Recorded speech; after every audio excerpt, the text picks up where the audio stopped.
बिस्मिल्लाहिर्रहमानिर्रहीम। अस्सलाम वालेकुम। कैसे हैं आप सब? उम्मीद करती हूँ आप सब खैरियत से होंगे।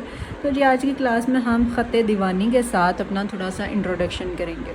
ख़त दीवानी के जो बेसिक हरूफ होते हैं ना, हरूफ तहज्जी, वो कुछ इस टाइप से लिखी जाती है। और इस हरूफ तहज्जी के साथ साथ हम इसको देखेंगे कि हम डिफरेंट किन किन तरीक़ों के साथ इन हरूफ को जोड़ते हुए इस्तेमाल करते हुए क्या क्या चीज़ें बना सकते हैं। बेसिकली ये आप लोगों के लिए एक इंट्रोडक्शन है जो कि आप लोगों को सिखाया जाएगा इंशाअल्लाह ताला आने वाली क्लासेस में कि हम इससे क्या क्या काम कर सकते हैं। लेकिन अभी फ़िलहाल आप लोगों को ये बताया जा रहा है कि इसमें आने वाली जो मुख्तलिफ़ अशकाल होती हैं ना, उनको किस किस तरीके से इस्तेमाल किया जाता है।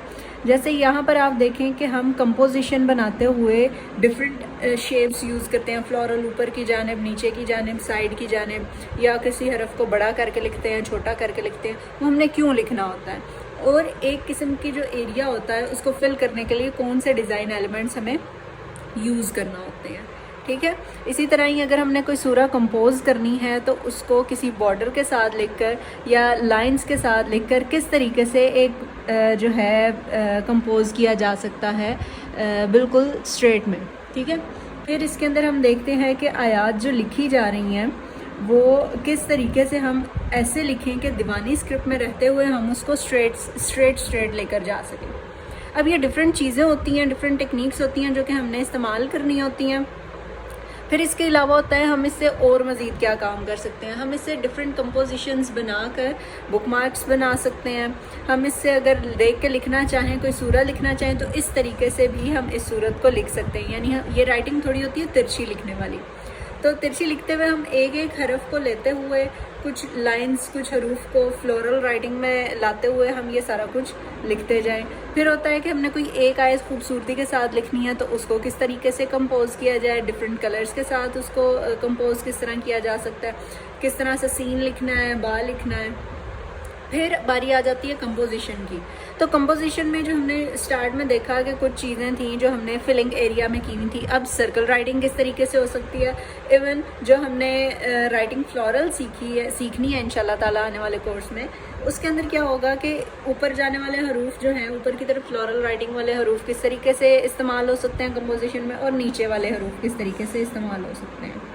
फिर हम और देखें तो नीचे जाने वाले हरूफ को मज़ीद किस तरीके से हम फ्लोरल कर सकते हैं। हमने फ्री हैंड रखते हुए करना है, सर्कल की मूवमेंट के साथ क्यों हमें काम करना ज़रूरी है, क्योंकि हमने काम इसमें मोस्टली सर्कल्स में करना होता है। इवन ये जो हमने छोटी राइटिंग भी करनी होती है वो भी हम ख़त दीवानी में कर सकते। ज़रूरी नहीं कि हम सिर्फ नसफ़ और सुलूस वगैरह में ही अपनी कंपोजिशन और पेंटिंग्स वगैरह बनाएं, बल्कि हम जो है दीवानी स्क्रिप्ट के अंदर भी जो है ना अपना काम कर सकते हैं। अब एक कंपोजिशन इस टाइप की है कि जो इसकी फ्लोरल राइटिंग आ रही है ना, उसके थ्रू हम किसी भी एरिया को फिल करके हम उसके अंदर राइटिंग कर सकते हैं। एक किस्म का आपके पास ये डिज़ाइन का पैच बन जाएगा जो कि आप अपने पेंटिंग्स के अंदर डिफरेंट तरीक़ों से इस्तेमाल कर सकते हैं।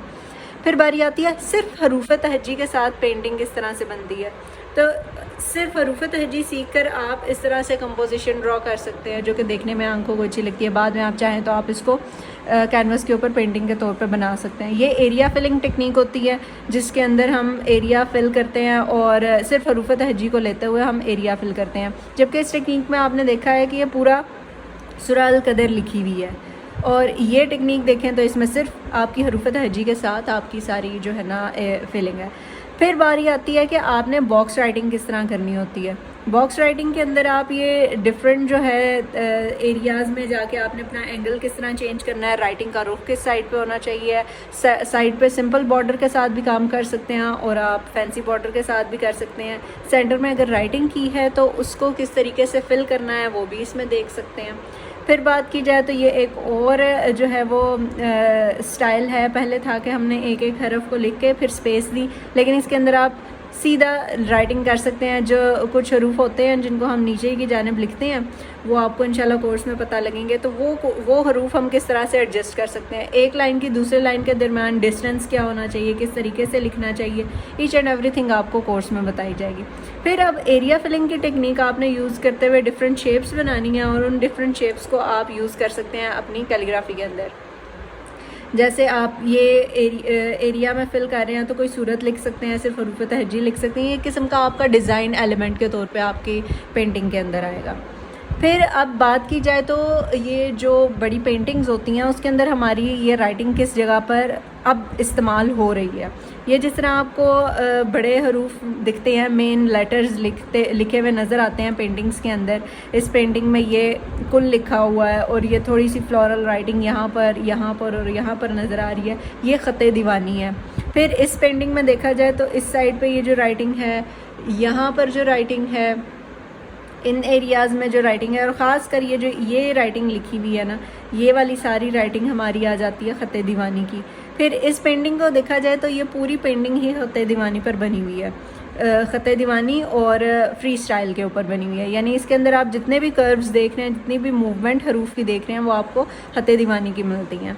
फिर इस पेंटिंग में देखा जाए तो इस पेंटिंग की ये पेंटिंग बेहतरीन मिसाल है आपकी ख़त दीवानी की, क्योंकि इसके अंदर आपका मेन लेटर, जो मेन वर्ड है, वो भी ख़त दीवानी में लिखा गया है, और जो बाकी शेडो राइटिंग हुई हुई है वो भी आपकी इसी में की गई है, दीवानी स्क्रिप्ट में की गई है।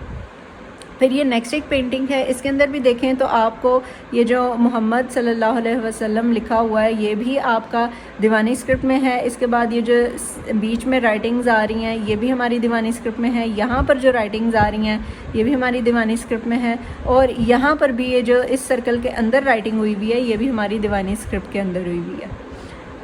तो ये थी हमारी इंट्रोडक्शन दीवानी स्क्रिप्ट के साथ। तो उम्मीद है कि आपको समझ आ गई होगी कि हम किस तरीके से इस स्क्रिप्ट को यूज़ करते हुए पेंटिंग्स बना सकते हैं, या प्रैक्टिस करनी हो तो किस तरीके से कर सकते हैं। तो मिलते हैं अगली क्लास में, तब तक के लिए अल्लाह हाफ़िज़, अस्सलाम वालेकुम।